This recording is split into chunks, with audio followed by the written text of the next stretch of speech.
Welcome agents, today I've got even more news to share with you, which includes the Year 1 Pass cost, a new Dark Zone trailer, and all the new story set audio logs from Ghost Recon Wildlands. As always, a like on the video would be truly appreciated, and thank you to everyone for subscribing. I've just hit 25,000 subscribers, and I'm truly blessed that so many people clicked that little red button down below because they wanted to see more. Now, if you've not subscribed already and want to help me reach my goal of 100,000 subscribers this year, and of course enjoy dedicated Division content, then please subscribe below. And with that said, let's get to it. Okay, first up is the Year 1 Pass price. Yesterday the devs finally revealed everything about the Division 2 Year 1 Pass. If you haven't checked out that video, I'd highly recommend you do, because basically you will get 7 days early access to all Year 1 episodes, including instant access to the new specializations coming this year, of which there are 3, 8 classified assignments which are like bite-sized story missions set just before the fall of DC, base of operation projects, and an extra bounty a week. On top of that, you get access to unique trophies and customizables. Before we look at the individual price for this pass, there is a bit of pushback from the community about this pass because the devs said all Year 1 content would be free. Some people believe these extra assignments and projects would come under the free Year 1 content umbrella. Me personally, I think this stuff is extra for the Year 1 pass and would not consider this to be part of the Year 1 free content. If there was no season pass, I highly doubt this stuff would be in the game. That's my thought on it. I don't see a problem, but let me know what you think in the comments. Now on to the Year 1 Pass price. On screen you will see 2 different prices in pounds, both around the £30 to £35 mark. Now remember, this is just for the Year 1 Pass. This is not like the Season Pass for the Division, so it will not grant you anything further than after the first year, when it's likely they will bring out a Season Pass or maybe a Year 2 Pass, for example. So £35, what do you think about that? For my American audience, which is the vast majority of you, this is about $46. That to me seems like quite a lot, when you consider you can purchase the base game of the Division 2 for about £45 or maybe even less. So this is like 75% of the game's price for a Year 1 Pass. Now don't get me wrong, I think the stuff you get as part of the Year 1 Pass is cool, but with that said, I highly doubt I'd buy this Year 1 Pass separately from the game, and that's probably why it's so expensive. So people will be inclined to purchase the Gold Edition or any other more expensive edition. Originally the DZ edition did not have the DZ Pass, but as per the Ubisoft store, the Year 1 Pass is included here too. Next up, and Ubisoft have released a new Dark Zone trailer titled Enter the Dark Zone. It's really cool and it's definitely worth watching. If you pick up on anything that's new, then please leave it in the comments or DM me on Twitter. Here it is.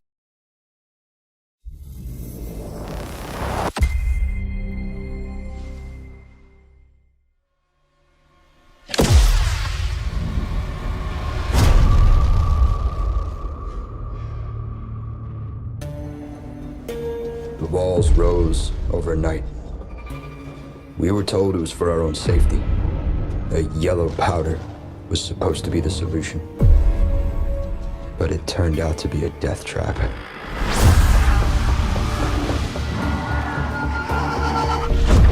Dark zones. That's what they're called now.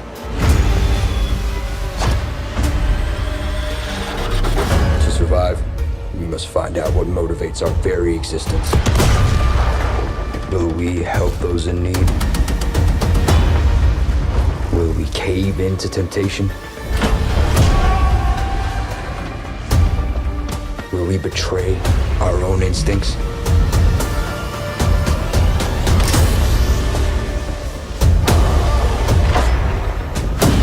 The deeper we go, the closer we get to finding out what we are capable of doing.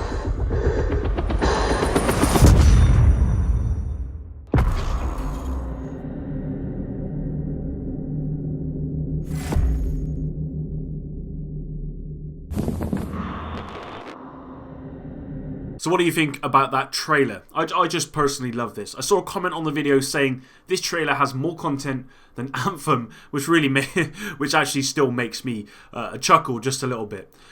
Agents, I will see you in the Dark Zone very, very soon. The open beta will be out tomorrow. Moving on, and all of the new exclusive story set audio logs for The Division and The Division 2 have been found in Ghost Recon Wildlands. Now, there are 6 audio recordings and they are quite long, so I'm going to leave you with this to listen to if you want.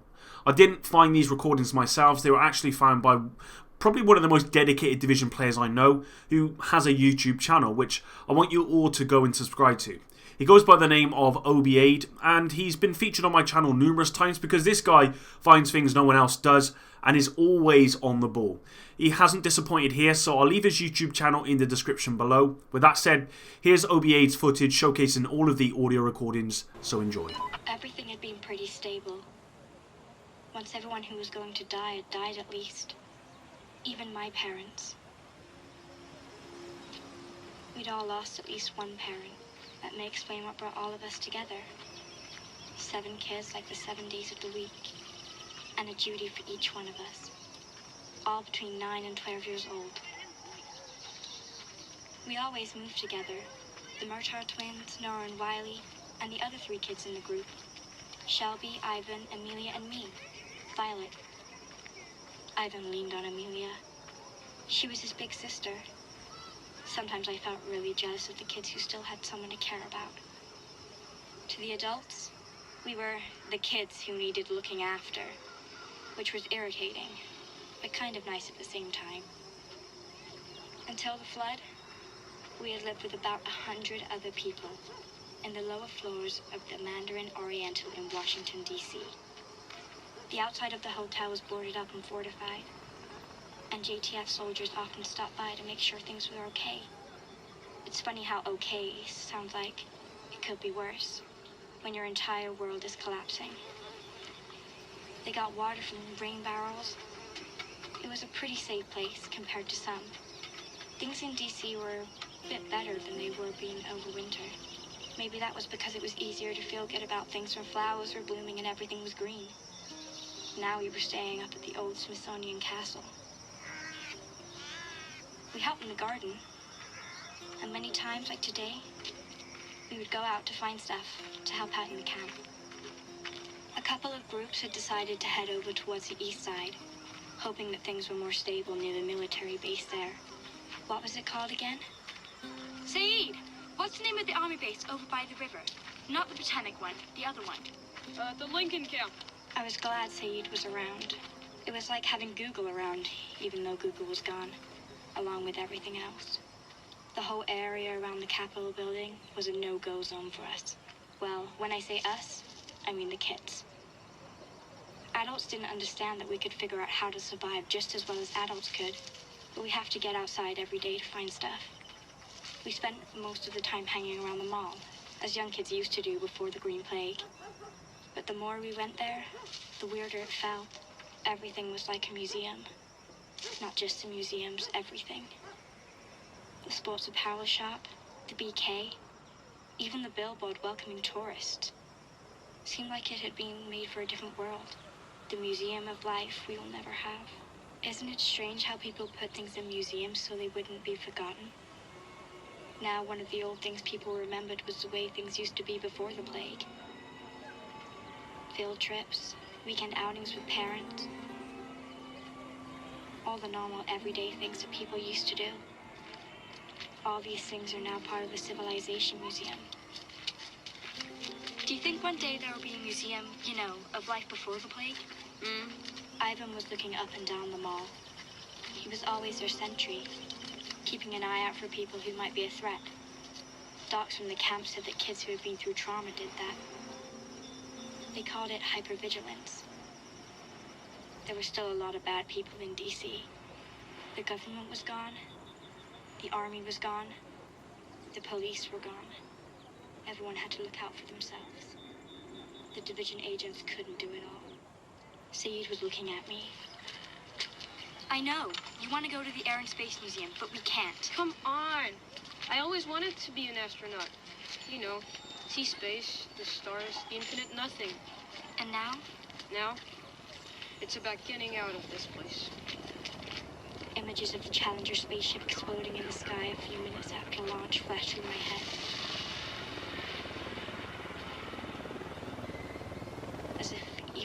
edge of hope was sullied. The Air and Space Museum was one of our no-go zones. Supposedly, bad people had taken it over as well. We can't go there on our own. It's too dangerous. Dangerous? Compared to what?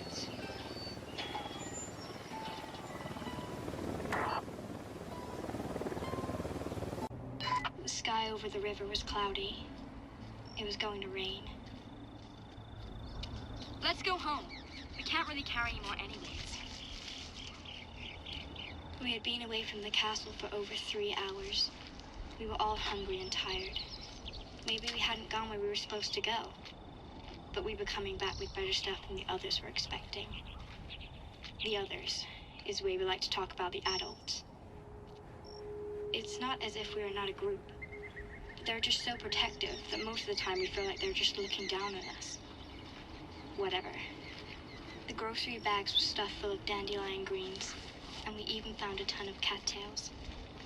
I guess none of us had ever thought of eating cattails before. One of the women at the castle, Louisa, had taught us what to look for. She took the brown part of the cattails that looked like a hot dog and ground it up into flour. Cattail pancakes were on the menu at the castle now, and to be honest, they were okay. Why don't we cut through the White House? Maybe because the place is full of armed men? Come on, it's just JTF, guys. There's nothing to be afraid of. They'll be faster. Well, it's still men with guns. Not all men are bad. You know that, right? True. Only men with guns. And what about the guys from the division, Our dad is from the division, and he's a good man. We are not going through the White House. End of discussion. And why do we still call it the White House? It's not even white anymore. All of the kids had lost their parents, and all of them made up stories about their parents to make themselves feel better. Ivan and Amelia never stopped talking about their dad. A division agent fighting at NYC. We all knew their dad was dead, but no one wanted to be the one to tell them. It was kind of a pact between us, to not break each other's illusions. They were our security blanket, the ones that helped us fall asleep at night, and the ones that gave us faith to wake up in the morning. Even I had a security blanket, but it was not my parents. In the first couple of days after things started to get bad, my mom was already sick then, and my dad caught the dollar bug soon after. Both of them were dead a week after Black Friday. The people running the quarantine site kept me there for another 2 weeks. This is how I met the other kids, the other orphans. I know, it's weird, but I feel like I have to use this word, because it was true, and I had to face the truth. My parents were dead. I had seen them die.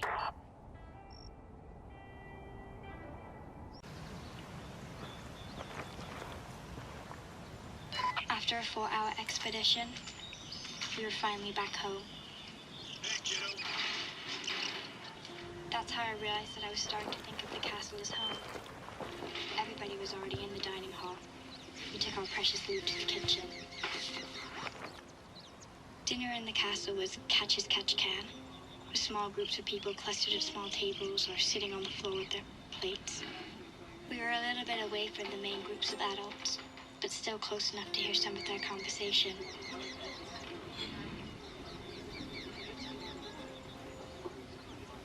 This was a good way to learn things adults didn't want us to know.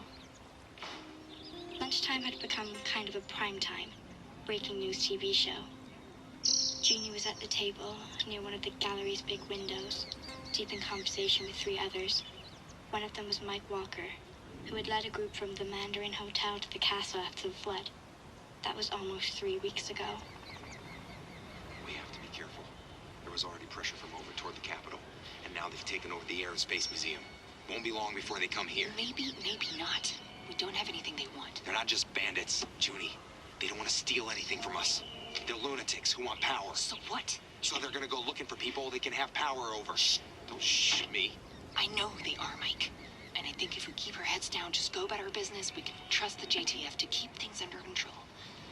Anyway, this is a conversation for another time. If you say so, seems to me they should know. They already know a lot more than they need to. We're the adults. We should protect them when we can. Junie, there are mass graves 200 yards outside the window. Protect them from what? from growing out faster than they already have. Okay, kiddos. Everyone who's finished their meal, time for bed. As we were saving energy and electricity, bedtime was never far away from dinner time. We all went to bed nicely, like good kids. For a while, I had gone to sleep every night thinking about my old room in my old house. Was anyone living in the house now? Was there another kid sleeping in my bed, playing with my stuffed animals? Probably not. Probably the house was empty, with broken windows and its rooms all messed up from people looting it. Do you think it's getting more dangerous, Vi? That was Shelby again. She started treating me as if I was her big sister, which was okay most of the time. But right now, I didn't know what to tell her. It's hard to tell. I don't know how things could be more dangerous. I mean, what does dangerous mean these days? What's normal, what isn't? I guess it's okay, Shelby. Just sleep. Sweet dreams. You too, Vi. Night, everyone. Night. Night.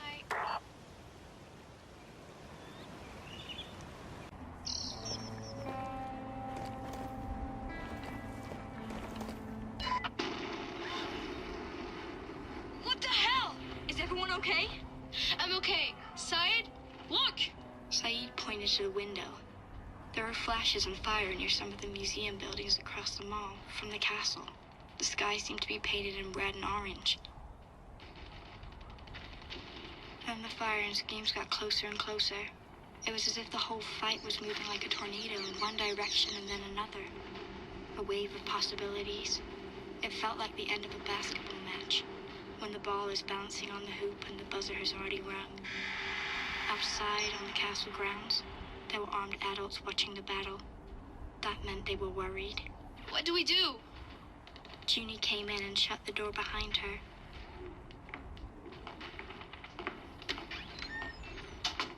Okay, back in bed, everyone. Junie, what's going on out there? Shooting. But whatever it is, it won't come this way. She was tucking Amelia in as she said that. But what if it does? It won't. Look, there's a lot of arguing sometimes about what we should do. And you know why? Because none of us ever had to do it before, so we all have to learn. Junie settled herself on a long couch at Shelby's feet. Mike and I don't always agree on how to do things. That's natural. But we both want the best for everyone in the castle, especially you kids. You didn't make this world, but you're going to be the one stuck with it. Thank you, grown-ups. But you're doing good. You're sticking together. You'll be all right. I hear President Mendez is getting things under control. Pretty soon there might be a Congress again. Then we can get back to moaning and groaning again about how dumb they are. And what if there's no one left to groan?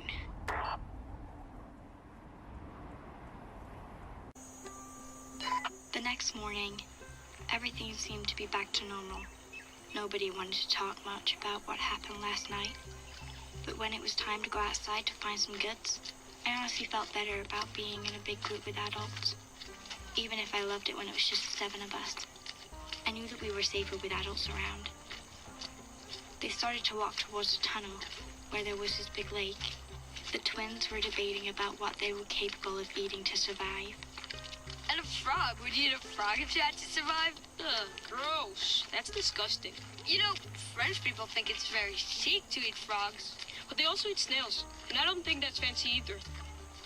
Junie held up her hand for us to stop moving. Stop talking. Stop anything we were doing. She had seen people coming out from the little building, just across Constitution Avenue. They were ragged, wearing mismatched clothes, and looked different to each other. Different races, different haircuts. I thought at first they were just a band of scavengers and robbers. DC was full of them. They were scary, but not to us. We were part of a big group with 5 adults. Nothing really serious could happen. How far from the truth could I have been? Get low! Get low! Don't move! Keep an eye on each other. Hey, keep an eye! Were they running? If they were, we should run too. The rest of the kids hit the ground. As Mike and the other adults grabbed their guns and started shooting back. Okay, we have to run and get out of here. Ah! Wiley! ran to Wiley, but I couldn't stop thinking about the bullets. I always thought that if I found myself in this kind of situation, I would be brave and do what I had to do. The truth is, courage is a lie. I was literally pissing in my pants. I find Wiley and the cattails. They were full of blood. It scared me to hell. I had to lie down and press on his wound. They shot me. Listen to me. You're okay. It hurts. I'm gonna die. Shut up, you're not. You're not. Wiley rolled over, clutching at his wound. At this exact moment, I wanted to run all the way to Alexandria and hide forever in my old room with my old posters and stuffed animals, sleeping until someone came to tell me that everything was going to be all right, but I couldn't. I could hear gunshots getting closer. Mike was shooting back, but the robbers kept coming. Bullets slashed through the cattails over our head. I couldn't see Mike anymore. I couldn't see where any of the adults were. The robbers were hiding between cars and other junk. I could see them moving. It was like a slasher movie when you can see the killer passing from one room to another, and you can't control yourself, screaming to the girl on the screen, "Move! What the hell are you doing?" You know what? You can't move.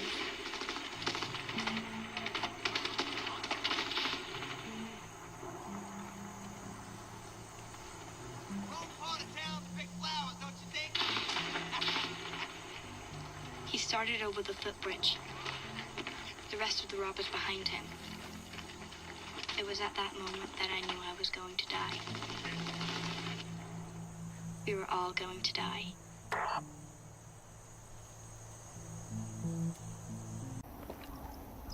The shooting stopped, and somehow that made everything worse. Shh. Now, if things get bad, just don't look. Beyond the robbers, there was more movement in the trees. Damn, there are more of them. Look in the trees. I knew that Junie had another gun, a square black pistol. It wasn't going to be much help against 10 robbers, or more, if that's who was coming through the trees. Take cover! A tall white guy wearing a backpack and carrying a rifle stepped into view. He raised the rifle and took aim. There was a glowing orange circle on his left wrist. The robbers didn't know where the shot came from.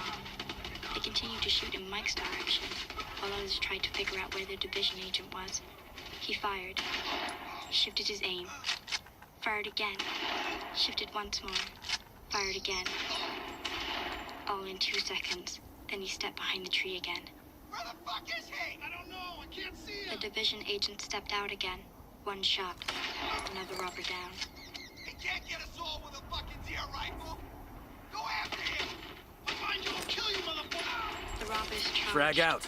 Junie jumped up from the cattails and ran to him, dragging him behind some bushes, where at least there would be some cover. I looked back at Noah. How is he? He's hurt. He's still bleeding. Wiley was quiet and pale, his head resting in Noah's lap. The robbers were firing into the trees. There he was. No, wait. This was an Asian woman. Another agent. Calmly stepping out to flank them. She had a different kind of rifle. One of the ones with the curved magazines. When she fired, it was a long burst that raked the group of robbers. They started to scatter. At least the ones that still could. Then the first division agent reappeared at the other end of the trees and calmly shot another one of them. That left only 2 of the original 10. They ran for their lives through the trees back toward Constitution Avenue. The division agents didn't go after them.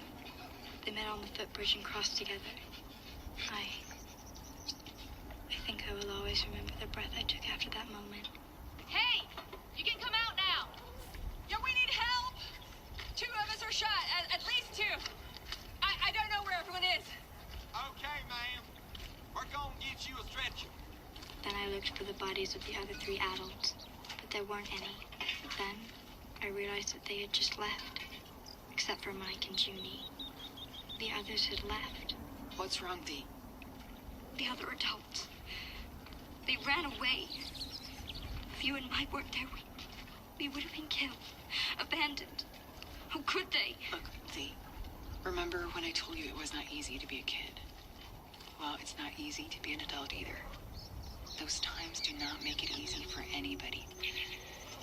We are all beginners here. You can't judge how people behave in that kind of situation. Is it a situation? Or is it just our world?